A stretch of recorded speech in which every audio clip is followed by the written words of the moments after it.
जितनी स्विट्जरलैंड की total population है उससे ज्यादा इंडिया इंजीनियर्स प्रोड्यूस कर देता है। उसके बाद भी रिसर्च एंड इनोवेशन में स्विट्जरलैंड नंबर 1 पे है। इंडिपेंडेंस के बाद से रिपब्लिक ऑफ इंडिया ने 0 नोबेल लॉरियट्स प्रोड्यूस किए इन साइंस। यूएसए ने 100 प्लस कर दिए। ASER की रिपोर्ट के हिसाब से 83% एजुकेटेड इंडियंस एम्प्लॉयबल ही नहीं है। और ये जो सुंदर पिचाई, सत्या नदेला की हम बात करते हैं, इन्होंने भी आगे चल के अपनी एजुकेशन बाहर से ही करी है। और ये सारी चीजें जो मैं बोल रहा हूं ना, इसका रूट कॉज फाइंड आउट करने के लिए हमें थोड़ा सा पीछे जाना पड़ेगा। जब ब्रिटिशर्स हम पे रूल कर रहे थे तो ईस्ट इंडिया कंपनी के सामने 2 मेजर चैलेंजेस थे।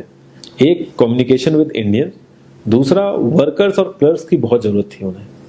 फिर थॉमस बेविंगटन मैकॉय ने हमें इंग्लिश एजुकेशन एक्ट ऑफ 1835 दिया, जिससे उनके दोनों पर्पस पूरे हुए। पहला, उनको बंदे चाहिए थे जो चुपचाप डेस्क पे बैठे, अपना काम करें, क्वेश्चंस ना करें और ज्यादा क्रिएटिव ना हो। Second, communication in English.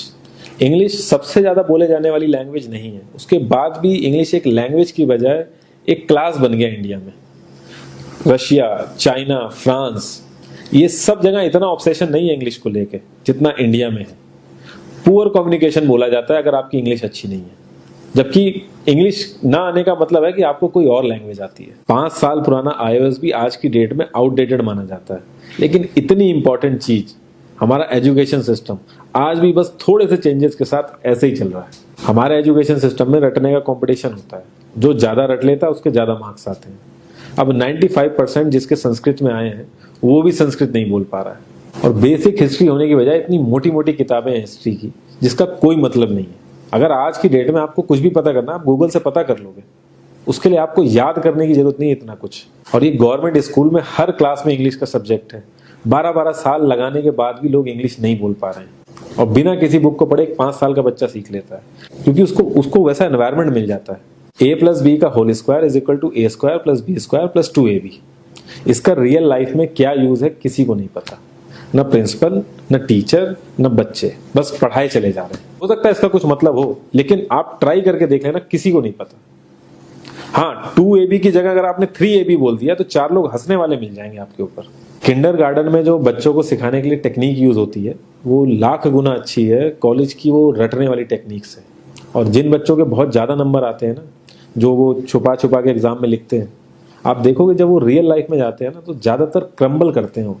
हर किसी को सेम सिलेबस और सेम चीज सिखाई जाती है बिना उसकी कैपेबिलिटी देखे। और क्रिएटिविटी का तो दूर दूर तक मतलब नहीं होता। अब एक लाइन से आप शेर, मछली, सांप, हाथी सबको लाइन से खड़ा कर दो और उनसे कहो पेड़ पे चढ़ो, उनको तो जिंदगी भर यही लगेगा ना कि वो तो किसी काबिल ही नहीं है। और द्रोणाचार्य ने भी पांडवों को उनकी स्किल सेट के हिसाब से उनको चीजें सिखाई, सबको एक ही चीज नहीं सिखा दी। और हमारे एजुकेशन सिस्टम में ज्यादा ऑप्शंस भी नहीं है। सबसे ऊपर साइंस, फिर कॉमर्स, और सबसे नीचे जाके कहीं नंबर आता है आर्ट्स का। आर्ट्स लेने वाले को तो लोग इतना हल्के में लेते हैं जैसे वो किसी काम का ही नहीं है। हर माँ बाप को तो इंजीनियर या डॉक्टर ही बनाना है। कॉलेज वाले अगर एक्स्ट्रा कोर्स रख भी देते हैं तो माँ बाप एंट्री नहीं कराएंगे, तो वो सारा पैसा बर्बाद होगा कॉलेज का। तो ऑप्शंस कहाँ से आएंगे? और बचपन से ही आपकी ट्रेनिंग स्टार्ट हो जाती है। माँ बाप, भाई बहन, रिलेटिव सब यही समझाते हैं अगर आपके मार्क्स नहीं आए और जॉब नहीं लगी तो आपकी जिंदगी बेकार। और लाइफ की क्रिएटिविटी को आप रखते हो साइड में, और ये अच्छे मार्क्स और अच्छी जॉब पाना आपका सपना बन जाता है। अब ये सपना पूरा हो जाता है तो बहुत बढ़िया है, दूसरे को जेलस फील कराओगे, नीचा फील कराओगे। और इस छोटी सी उम्र में अगर सपना टूट जाता है तो सेल्फ डाउट में आ जाओगे। इतना बाहर वाले आपको नीचा नहीं समझेंगे जितना आप खुद की नजरों में गिर जाओगे। आप किसी भी 4-5 सक्सेसफुल आदमियों के बारे में सोच के देखिए जिन्हें आप बहुत सक्सेसफुल मानते हो या जिनकी तरह लाइफ आप जीना चाहते हो। मैं ये कह सकता हूं कि वो इस एजुकेशन सिस्टम की वजह से तो सक्सेसफुल नहीं होंगे, चाहे वो जो भी हो। धीरू भाई अंबानी, विराट कोहली, आमिर खान, नरेंद्र मोदी, ये सब हमारे इस करंट एजुकेशन सिस्टम के ट्रैप में नहीं फंसे।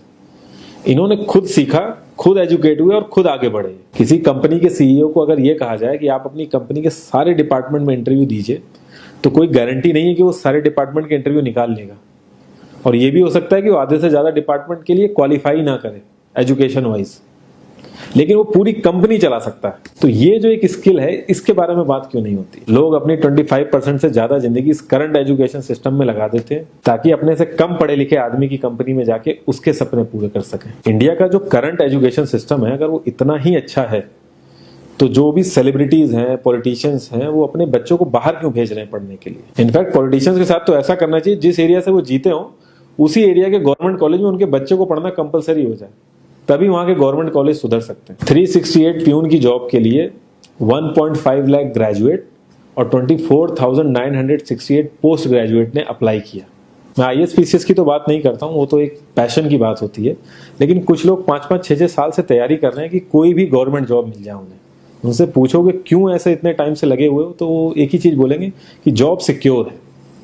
मतलब आप काम नहीं भी करोगे तो आपको निकाला नहीं जाएगा। ये सारी कामचोरी वाली बातें माइंड में इसीलिए आती हैं क्योंकि हमारा जो करंट एजुकेशन सिस्टम है वो इतना कॉन्फिडेंस ही नहीं देता है कि हम अपनी स्किल के दम पे कहीं जाके काम करें और हमें निकलने का डर ना हो। मैं आने वाले 10 साल की तो बात ही नहीं कर रहा हूँ, अगर मैं आने वाले 5 साल की भी बात करूं तो टेक्नोलॉजीज में इतना ज्यादा चेंजेस आ जाएगा कि जो आज हम पढ़ रहे हैं, जिस स्किल पे हम फोकस कर रहे हैं, पता नहीं वो रेलेवेंट भी होगी कि नहीं उस समय। Cloud computing, SEO, digital marketing, ये सब जॉब्स पहले एग्जिस्ट ही नहीं करती थी। हम लोगों को एजाइल होना पड़ेगा, नई नई चीजों को सीखने के लिए ओपन रहना पड़ेगा, क्रिएटिव माइंड लगाना पड़ेगा।